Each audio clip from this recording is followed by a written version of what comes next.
কান্দিতে হোলির উৎসবে সামিল অধীর রঞ্জন চৌধুরী। হোলির উৎসব থেকেই সারলেন জনসংযোগ। মনোবীক্ষণ পলিক্লিনিক, চিকিৎসার জগতে এক দশক। এখন এখানে সব বিষয়ে ডাক্তারবাবু একসাথে তলায়।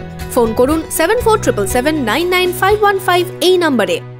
কান্দিতে হোলিতে সামিল হলেন বহরমপুরের কংগ্রেস প্রার্থী অধীর রঞ্জন চৌধুরী। মঙ্গলবার দুপুরে কান্দির মাহাদিয়া রাধা গোবিন্দ মন্দিরে যান কংগ্রেস প্রার্থী। সেখানে বেশ কিছুক্ষণ সময় কাটান তিনি। রঙের উৎসবে মেতে ওঠেন অধীর চৌধুরী। উৎসবে সামিল হয়ে কি বললেন অধীর চৌধুরী? মানুষের সমাগম, একটা পবিত্র উৎসব পালিত হচ্ছে এখানটায়। ব্যাস এই আজকে দোলের দিন, ভালো লাগছে। আমাদের এই রঙিন জীবনে কখনো সাদা কালো আসে, তাই ঘাবড়ালে চলবে না। প্রভু আছেন, সব দেখছেন, সব বুঝছেন। আমরা শুধুমাত্র প্রভুর পদস্পর্শে এসে সমস্ত কিছু তাকে সমর্পণ করে বলতে চাই, তোমার পদপদ্মে আমাদেরকে